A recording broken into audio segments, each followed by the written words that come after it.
Oui,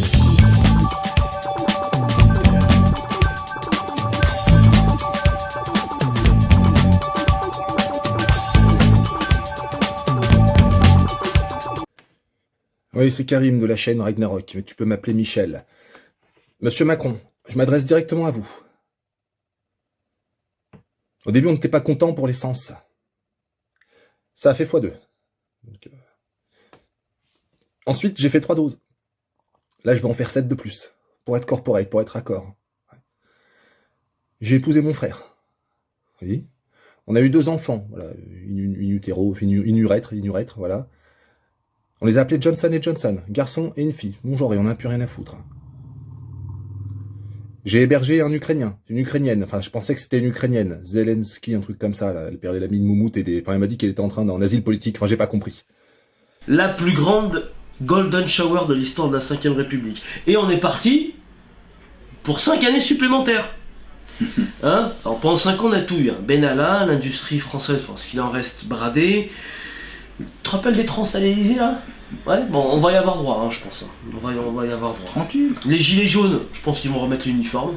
Mais je sais pas si. Il vaut mieux peut-être pour eux qu'ils soient d'une autre couleur que le jaune. Je sais pas. L'explosion de la dette, bref. Les 20 prochaines générations sont endettées déjà. Ils sont pas encore nés qu'on leur a déjà donné 50 000 € de dette déjà.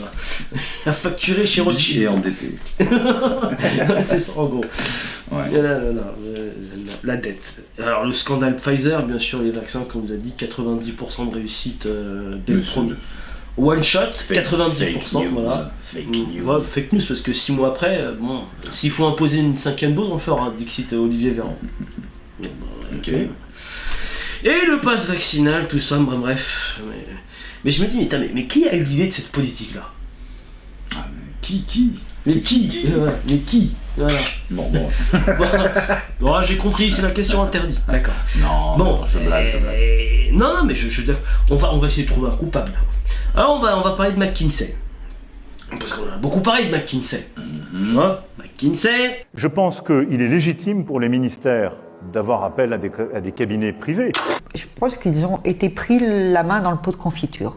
C'est la France qui est dirigée comme une entreprise. On est dans la Startup Nation. En 2021, l'État a dépensé plus d'1 milliard d'euros en mission de conseil. C'est la révélation du rapport d'une commission d'enquête sénatoriale qui dénonce l'influence croissante des cabinets privés sur les politiques publiques. Le rapport parle même de phénomènes tentaculaires. Il y a eu une augmentation dans des phases de crise, je crois que c'est ce que décrit le Sénat. Ce qu'il dit n'est pas tout à fait juste, quand même, parce que effectivement, 41 millions d'euros ont été dépensés pour la gestion de la crise sanitaire. Je le répète, il y a eu 1 milliard de dépensés pour des cabinets conseils qui sont intervenus depuis plusieurs années, depuis au moins 4 ans, sur des aspects stratégiques. Réforme des retraites, stratégie vaccinale, enseignement ou encore réforme des APL, voici quelques-unes des missions pour lesquelles les cabinets de conseil ont été sollicités par l'État. Il y a aussi une baisse ensuite de plus de 15% sur l'année qui a suivi sous ce quinquennat, ce qui montre aussi une procédure de refroidissement, de normalisation.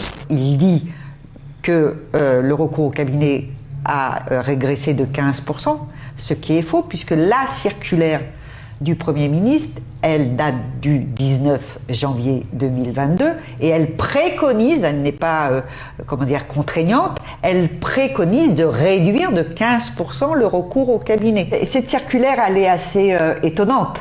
Parce qu'elle arrive le même jour où nous auditionnions ici Amélie de Montchalin, ministre de la Transformation publique. Le sujet aujourd'hui, c'est de répondre à un certain nombre de faits.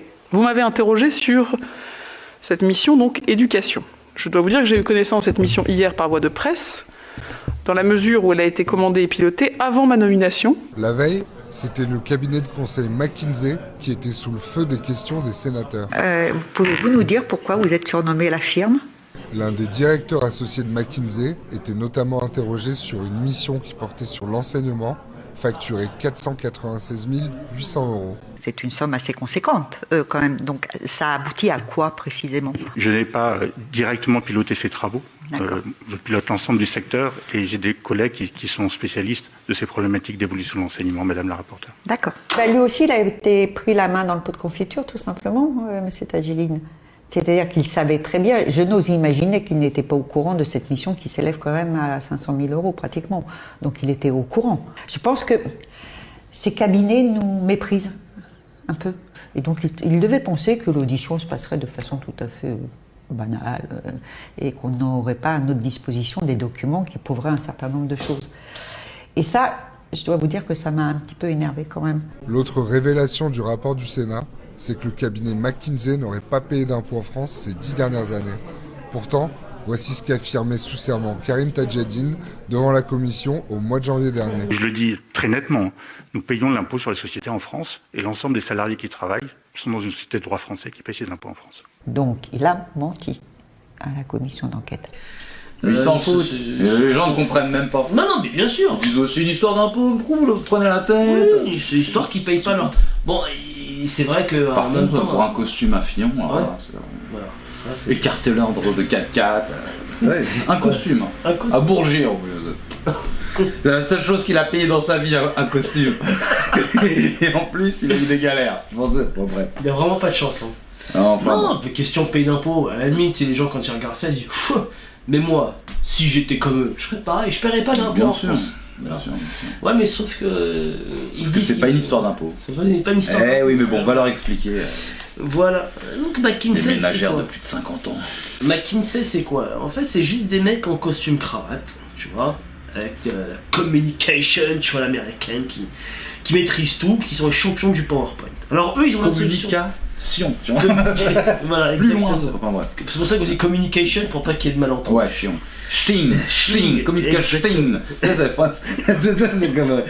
comme Epstein, tu vois. Il a fini Epstein, les mecs. Ils ont tous fini Epstein. Il y a que Frankenstein qui a gardé le N, là.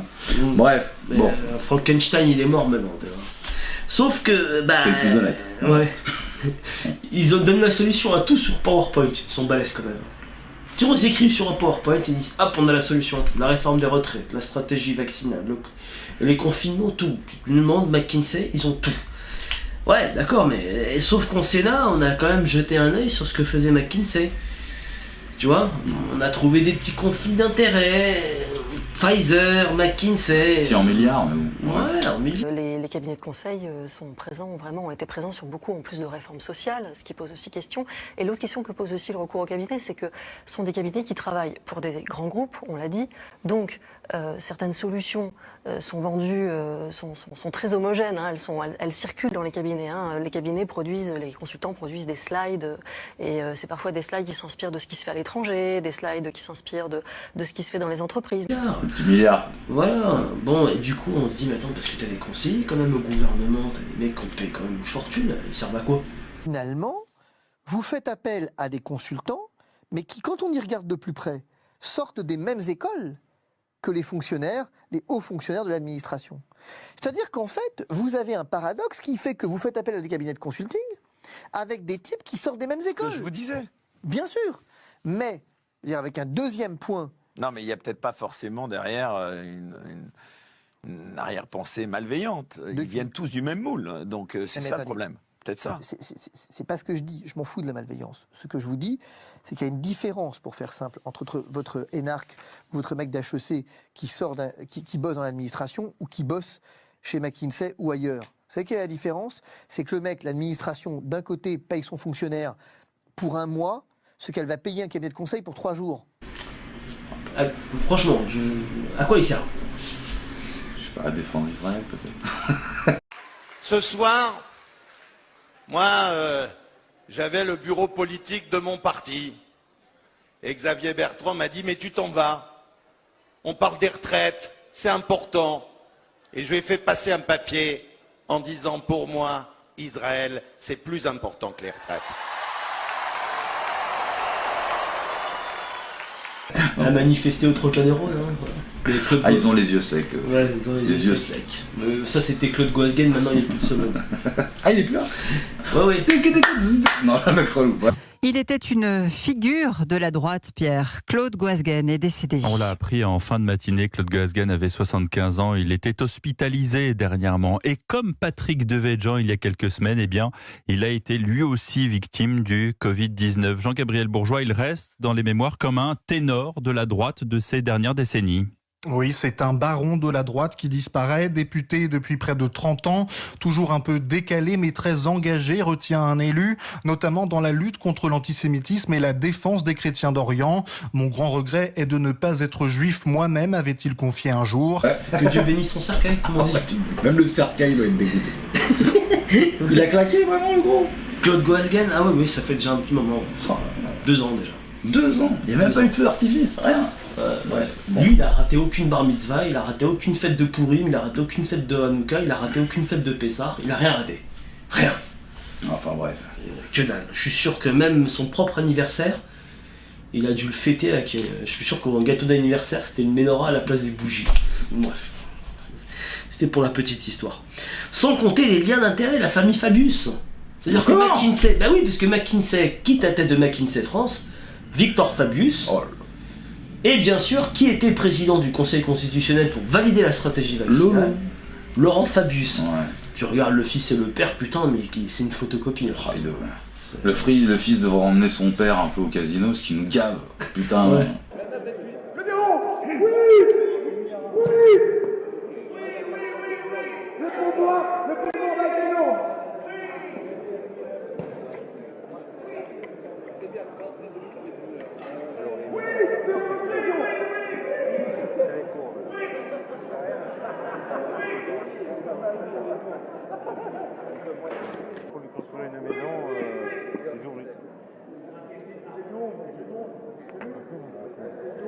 Attends.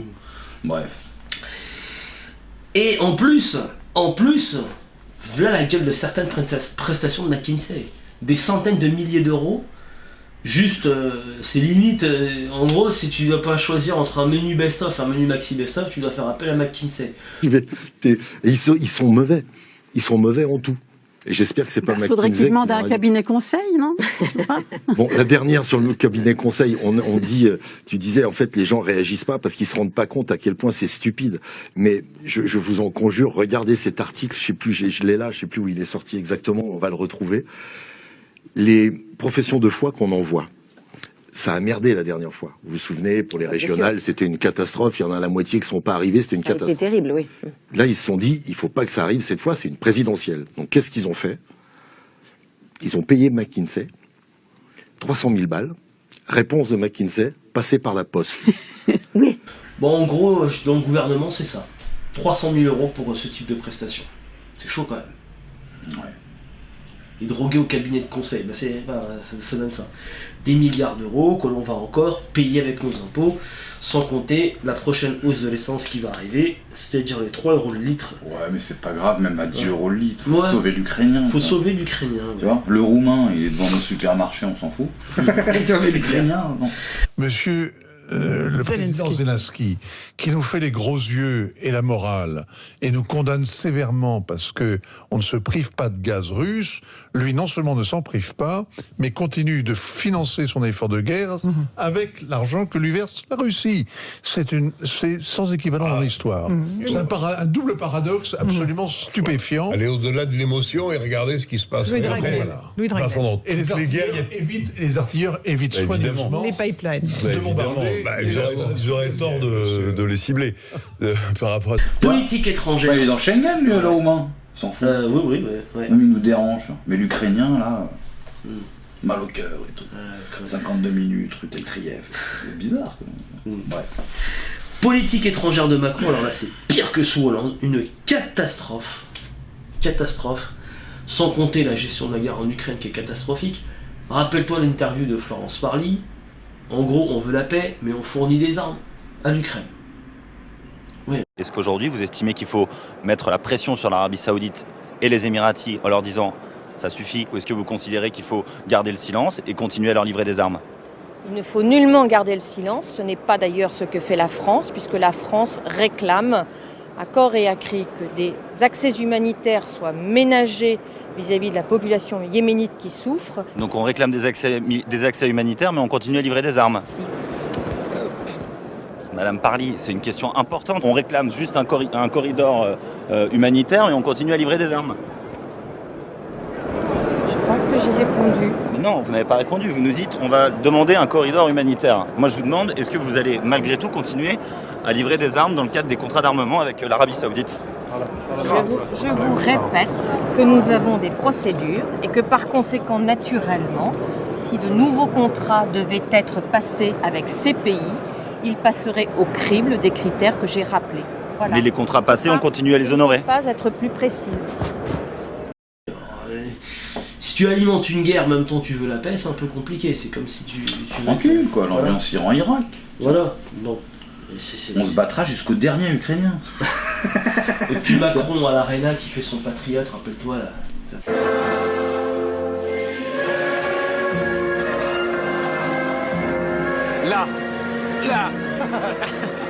Là, quand les yeux flanchent. Si il écoute la Marseillaise, il est en extase. Monsieur, permettez-moi de vous dire, j'ai vu un homme en face de moi, je vais être sincère, le soignant va parler. Il avait un peu les yeux vitreux, je l'ai dit à d'autres journalistes. Il me paraissait fatigué, je pense qu'il est boosté. Oh là là, l'œil blanc. T'as pas vu l'œil blanc? Ouais, si. En plus qu'un sang. C'est quoi? On égorge nos fils, c'était quoi déjà? Il y a un coup d'égorgement, il a égorgé nos fils et nos compagnons. Ah ouais. Au début il était tranquille, il a entendu égorger ça. Ah, l'œil blanc quoi. la fin d'un film de boule quoi. Dernière scène. Incroyable quoi. C'est clair. Bref. Et bon bref, sans compter, il était heureux, hein. Sans compter le baratin qui nous a sorti pendant 5 ans, qu'il va faire. Bref, et en plus, systématiquement dans ses campagnes, il parle « j'ai une vision pour l'avenir ». Ça me fait penser justement à dans Groland, le gars qui intervenait là, qui disait « oui, est-ce que vous êtes capable de prédire l'avenir ?» Oui, après, on connaît la suite. Jean-Fabien, vous êtes voyant, n'est-ce pas? Exactement, je prévois l'avenir. Et celle-là? Hein? Tu l'as prévue celle-là? Vous voyez, je vais les voir. Pas besoin de long débat pour démystifier les charlatans. Mais il y a quand même du positif dans le quinquennat de Macron. Ce sont justement des types qui ont pu trouver l'amour avec une Ukrainienne. Au bras de Natalia, les cheveux longs et dorés, Olivier, 50 ans, espère trouver l'amour. Cet ingénieur dans le BTP a fait appel à une agence matrimoniale qui organise des rencontres entre femmes ukrainiennes et hommes français. Accompagné de la directrice de l'agence qui traduit, Olivier dîne avec Natalia pour la 2e fois. Je l'ai rencontrée il y a 2 jours. Elle venait d'arriver à Marseille. Elle débarque dans un pays qu'elle ne connaît pas, où elle ne connaît personne, et je pense que c'est assez difficile pour elle. Et entre eux, le courant passe plutôt bien. Mon envie de trouver l'amour a toujours été là, et la guerre n'a rien changé à ça. Finalement, c'est peut-être le destin qui m'amène ici en France et qui m'a fait rencontrer Olivier. Ouais. C'est bien quand même, c'est sympa. Il y a un côté positif, mine de rien. Il y a des mecs qui rencontrent une Ukrainienne en 2 jours, il y a déjà love, et puis voilà, quoi, c'est le grand amour fou. Et puis attention, hein, le standard a été inondé d'appels. La dame, elle en pouvait plus. Hein.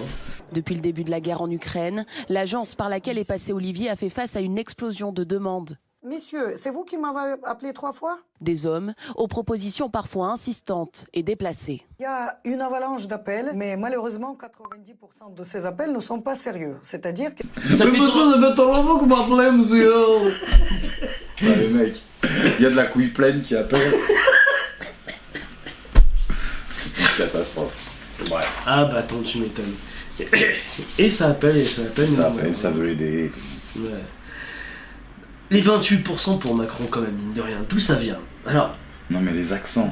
Parce que t'as vu sur le meeting, il n'y en a pas un qui parle français. Bah parce qu'il était quand même un peu... c'était un peu une coquille vide. Mais non, on n'est pas comme les autres. On travaille différemment, on n'est pas des professionnels, on est tous différents.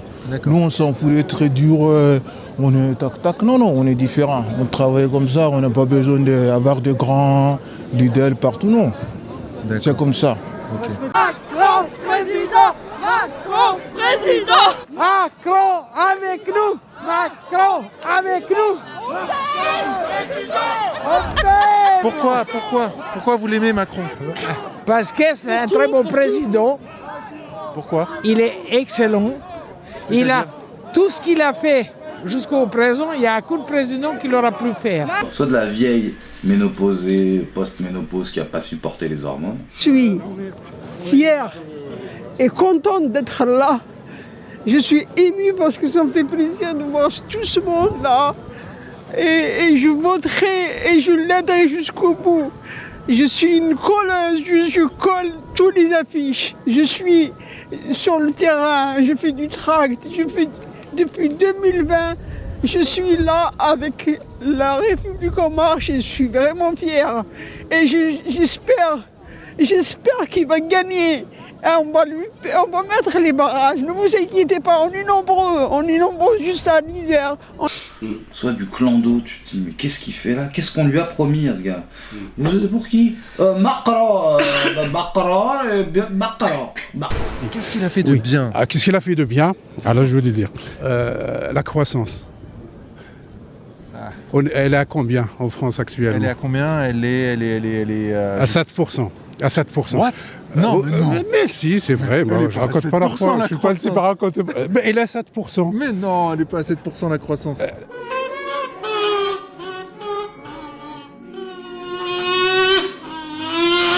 T'as pas vu quand il crie? Non mais attends.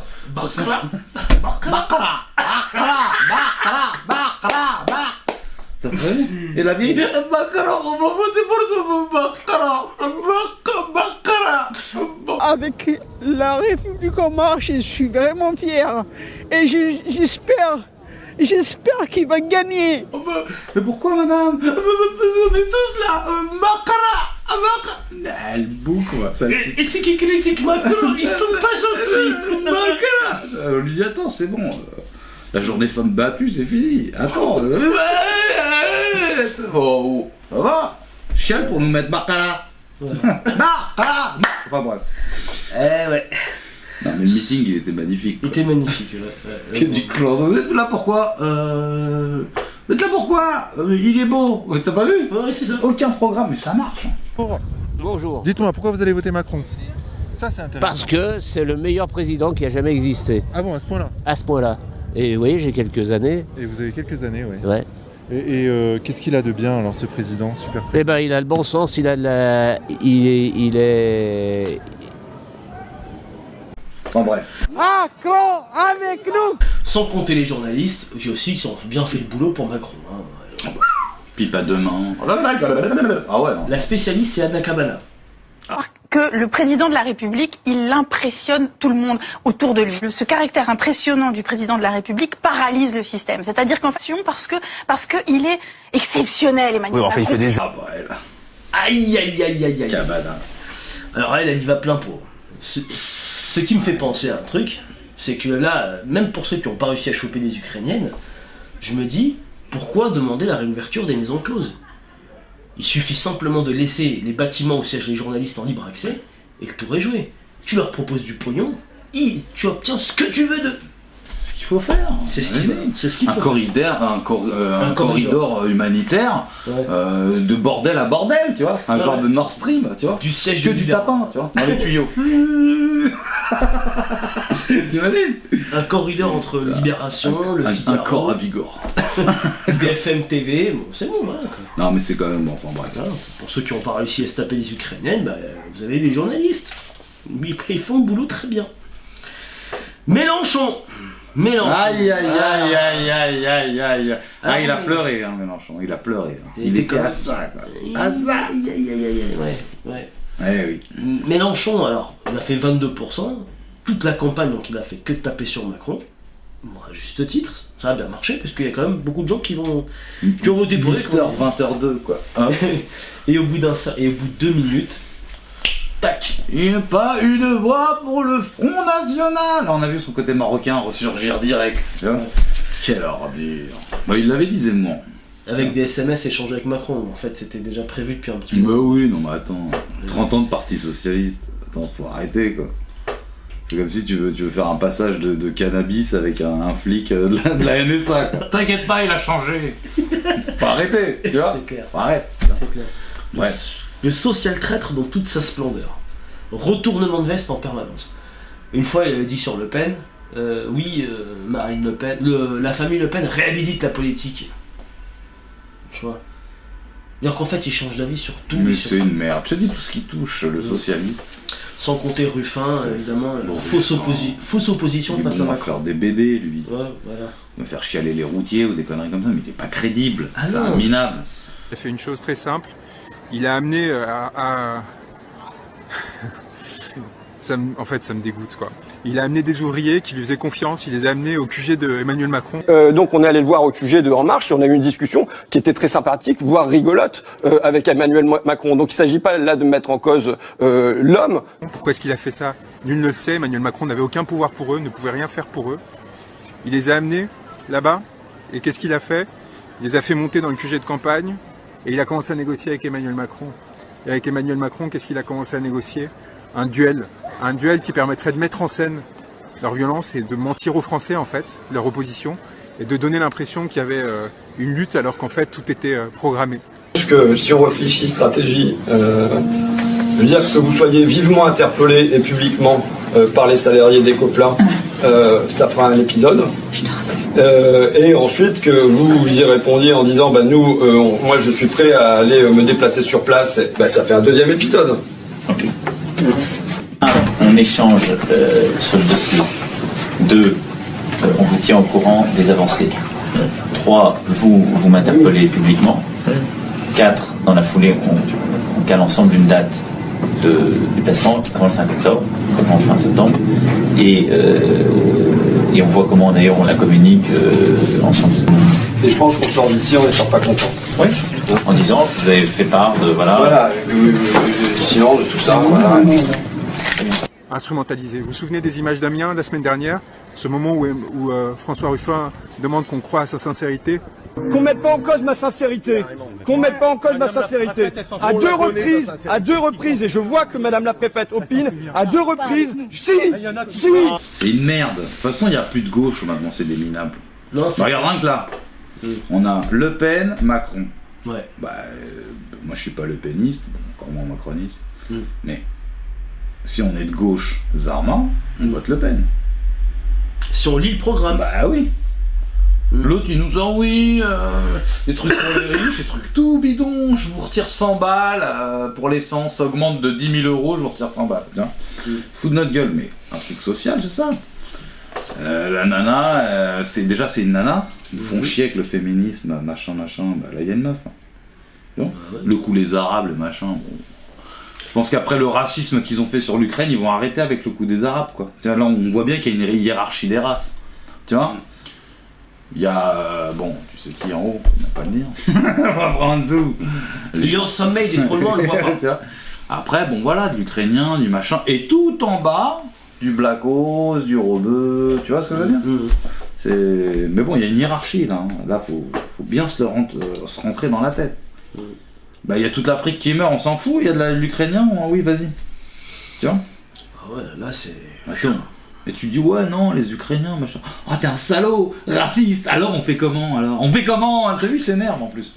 Ouais. Et dans 2 ans, oh ouais mais je savais pas. Tu sais quand ils se seront fait égorger par le fils d'Oleg. Parce qu'attention les Ukrainiens, c'est un mix entre l'Algérien et le Marocain. Tu vois Ils croient que c'est le Scandinave machin. Déjà les meufs se font dégommer déjà. Attention, il n'y a pas de droit de la femme. L'Ukraine, la meuf c'est Boris Becker au niveau de la claque dans la gueule. Ça rigole pas du tout. C'est des Slaves, ils sont chauds. Bref, on verra ça plus tard. Ouais, mais en parlant justement de Slaves, de trucs, machin, hiérarchie. Il y en a un qui espérait beaucoup, ils espéraient beaucoup d'ailleurs. Ils espéraient 15, 18, certains le voyaient même président de la République. Non, finalement c'était 7%. Ouh là là là. Aïe aïe aïe. Là, je lui avais dit son discours sur RT là, machin. Oui, machin, il se l'est joué plus blanc que blanc. Depuis il a chuté. Pas il le donne à 18, 20, machin. Il va passer, bien sûr, le Z. Tiens. Le Z, ouais. Non, mais le Z, c'est quoi le Z? Il fait 1m10, il vient d'Algérie. Plus t'as vu, il s'est refait la gueule et tout. L'hyposuction. Mais ouais. T'as pas vu, il a refait ses lèvres. Si. Tout pour faire des mamours à Knafo. Quel minable. Non mais attends. Bref. Et dire que ses soutiens, Papacito, aïe, marchait, aïe, il voulait remigrer certains Français. Ah, il a fait une descente de Nibar direct. Toi, il s'était fait opérer, tu vois. Mais là, le 90B, il est sorti direct. Ah, la trahison de ouf. Grave. Par contre, là, la première difficulté, tu sais, ils prennent la poudre d'escampette. Mais voilà. Là, je vous le dis, je pense qu'il faut se casser, en fait. Voilà, je pense qu'il faut se casser. Il faut s'en aller. Voilà, c'est fini, c'est foutu. C'est un pays qui a voté à 20% pour Mélenchon, je sais pas combien pour Macron. C'est fini, les gars. Ça parlait de remigration, et là maintenant... Ah bah, les premiers à faire le grand remplacement, c'est comment ils se barrent, on dirait des pieds noirs en 62, quoi. Bon voilà, moi j'ai rien dit avant les élections, blabla, parce que tout ça, j'avais pas envie en fait de participer à tout ça parce que je savais où on allait. J'ai quand même voté. Voilà. Vous êtes et je suis dans un pays où Mélenchon fait plus de scores que Zemmour. Soyez conscients de ça. Voilà. Donc c'est foutu. Les Français ne méritent pas d'être sauvés. Il faut arrêter de se battre comme on le fait pour essayer de sauver la France, parce que les Français ne le méritent pas. Les Français méritent de disparaître. On est un peuple qui mérite de disparaître, vraiment. Là, on a été trop loin. Rien que on parle tout le temps des ancêtres, de l'honneur, etc., mais par dignité, il faut savoir mourir, en fait. D'accord ? Pour arrêter de faire plus de mal et de se couvrir encore plus de honte. Là, c'est un peu trop déjà. Donc, moi... Vous le savez, il y a un an à peu près, il y a un an et un an et demi, quand je suis passé sur TVL et que j'ai dit que j'allais probablement aller vivre au Texas le temps que la France meure pour revenir après. Mais on n'a pas dit, non, on y va. La valise, mais attends, il n'y avait pas de valise de cercueil. Alors imagine, c'était la valise. Ça pour aller chialer 40 ans à Marseille, après faire des téléfilms à emmerder tout le monde, tu vois. On s'en fout, nous, des pieds noirs de l'Algérie. Non mais franchement, c'est 40 ans qu'ils nous bossent. Tu te rappelles la musique avec Raymond, casse-toi. Les Français n'aiment pas les Arabes. En plus, j'ai un Français arabisé, machin. Oh là là, c'est trop compliqué là, tu vois. Là, c'est un rabat en string là, on sait plus quoi faire. Un Français arabisé. Qu'est-ce que je veux dire ? C'est bien pour le festival de l'humour à Marrakech. Mais en vrai, non. T'es Français, t'es rebeu, t'es là. Y a pas de mix, Roger, mais tête mouloudesque, qui aime le tagine. Tu vois, c'est quoi ? Bon bref, excuse-moi, je t'ai coupé pour... Non, c'est très intéressant. Ce que tu dis, j'ai bien fait de te laisser continuer. Parce que ces mecs-là, rappelle-toi, c'est pourquoi ils ont kiffé Zemmour. Parce que Zemmour a dit qu'il voulait la France au modèle israélien. C'est ça qu'ils ont kiffé. Ah ouais, c'est pas faux. Et ouais, rappelle-toi ce que Conversano, alias une branlette sur 10, disait. Et un de nos modèles actuels, pour nous nationalistes blancs radicaux, c'est Israël. Ouais, c'est pas faux, c'est pas faux. Donc eux, ils voyaient bien sûr... l'opération Bronze. Voilà. Entre nous, Israël, j'aimerais pas être à sa place. Hein. Bon. Oh là là. T'imagines tes premiers ministres d'Israël et tout. Bon, déjà, il a égorgé, l'autre qui a violé, bon, l'autre il a touché ta fille. Tu te barres, t'es bouddhiste en 2 semaines. C'est ce qu'il y a de plus horrible, t'imagines ? C'est clair. Géographiquement, une horreur. La population, une horreur. L'ambiance, une horreur. Au niveau théologie, une horreur. Tu vois ce que je veux dire ? Et le projet qui arrive, une horreur. Parce qu'il faut être une ordure au niveau planétaire pour être là. C'est pas une ordure qui disparaît. Dur quand même. Bref. Mais également, Zemmour, ce qui est ça aussi, qui est très bizarre dans sa campagne, et ce qui fait que justement, il avait du mal à rassembler, c'est que Zemmour, tu nous fais le coup, la France, l'assimilation, mais... Putain, il a joué son communautaire, là. Il a envoyé des messages vocaux. Un SMS portant les termes suivants. Bonjour, j'ai écrit un texte pour vous. Pourrons-nous vivre en paix encore longtemps en France ? Lisez-le sur ez2022.fr. Vos enfants comptent sur vous. Éric Zemmour. Le SMS comporte donc un lien qui renvoie directement vers un site édité par le parti Reconquête et qui affiche un texte explicitement adressé aux membres de la communauté juive. La page se nomme « Message d'Éric Zemmour aux Français de confession juive ». Dans cette page, un texte qui revient sur le problème de l'antisémitisme en France et dénonce notamment les racailles qui pourrissent la vie des Juifs. Un message qui s'intéresse non pas à l'ensemble d'une catégorie de femmes ou d'hommes, à une association ou à une profession, mais à l'ensemble d'une communauté ciblée par la campagne Reconquête à raison de leur appartenance religieuse. Alors, au-delà de la portée d'un tel message, on comprend que ce démarchage utiliserait donc une base de données listant des Français juifs. Alors, comment le Parti Reconquête a-t-il récupéré de telles informations? Et surtout, avait-il le droit de constituer un tel fichier? Dimanche soir, sans pouvoir encore confirmer le nombre de signalements, la CNIL, Commission nationale de l'informatique et des libertés, déclarait avoir ouvert une enquête. Mais alors, qu'est-ce que c'est la CNIL? La CNIL, elle est chargée de veiller à ce que l'informatique soit au service du citoyen et qu'elle ne porte atteinte ni à l'identité humaine, ni aux droits de l'homme, ni aux libertés individuelles ou publiques. Dans son règlement, la CNIL stipule que le traitement des données à caractère personnel qui révèlent les convictions religieuses est interdit. Ce traitement des données, il est autorisé seulement si la personne concernée a donné son consentement explicite au traitement de ces données à caractère personnel pour une ou plusieurs finalités. Alors aujourd'hui, concrètement, Karen, que risque le Parti Reconquête ?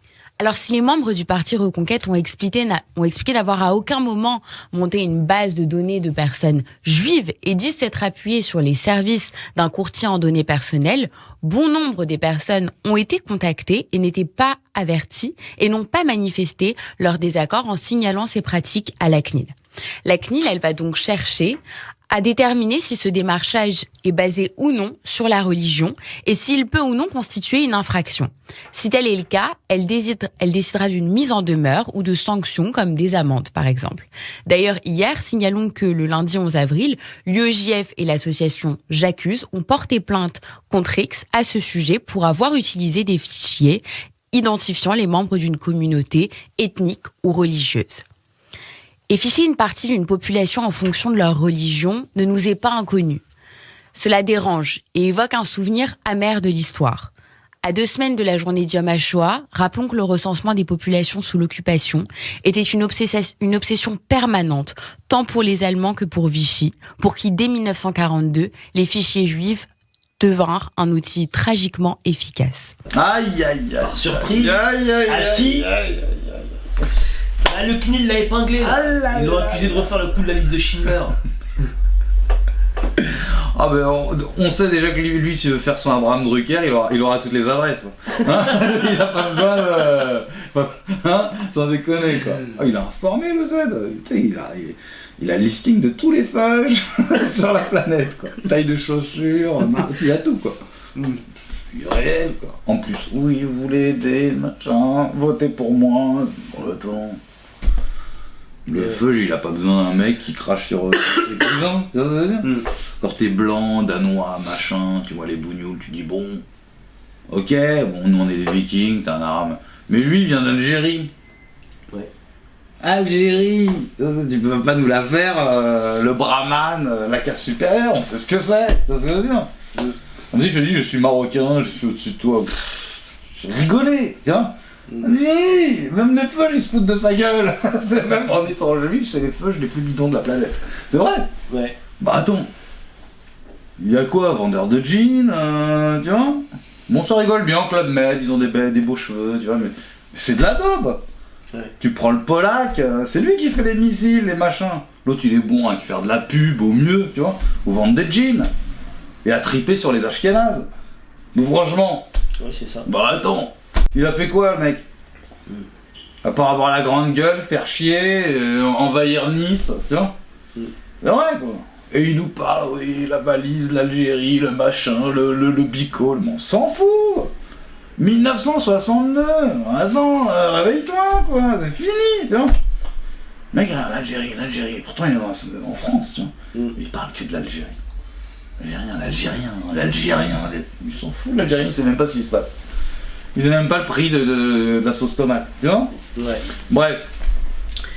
Et enfin, on va finir avec Pécresse. Aïe ! Moins de 5%. Ah, j'étais content.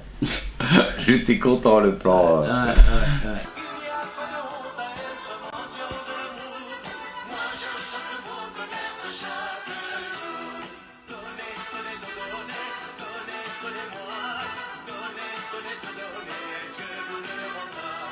Non, elle vient là, fille de riche, mariée avec un riche, qui aime pas le peuple, qui vient avec son brushing et son botox. Oh oui, je sais même pas parler. Avec sa gueule de traviole. Elle était aussi bidon qu'Hidalgo quoi. C'est dedans qu'Hidalgo, faut y aller quand même. Ouais, parce que moi, Hidalgo, on s'en doutait un peu. Ah non, mais Pécresse, tu l'as. Pécresse quand même. Et la nature de la vie. C'est quoi ça, cette pièce de théâtre mal faite? T'as pas vu? Si, je sais. Au début, je croyais que c'était un remake d'un concert de Céline Dion, mais non, c'est pas. Attends, mais elle méritait de perdre 80 millions, rien que pour son meeting. Et quel est le con qui l'a mis là déjà? C'est Jacob encore. Christian Jacob. Christian Jacob. Ouais, t'es bien, valoche. Bah 8 millions. 8 millions. Va les chier. Ouais. Bon, ceci dit, il y en a qui ont fait des dons. Hein. Ils ont envoyé des chèques de 0€, des chèques de 1 centime. 10 centimes. Ah, le mari il va être vénère. Parce que là, il va perdre le mari aussi. Là. Il se dit merde, Pécresse, touche mon oseille, elle a un vieux cul en plastique. 8 millions. Ouais. Tiens. Ah, c'est dur. Hein. Alors, il faut m'aider. Tais-toi. On regarde comment quand il y avait un agriculteur qui crevait la dalle, comment tu le regardais même pas. Tu te rappelles de ça? Ouais. Cette salope. Ah ouais. Ouais. Il reste encore une solution pour le mari de Pécresse. Lui trouver l'équivalent d'une Sarah Knafo, mais en ukrainienne. Ah ouais, mais là, Pécresse. Bon, bref. On le saura dans quelques jours.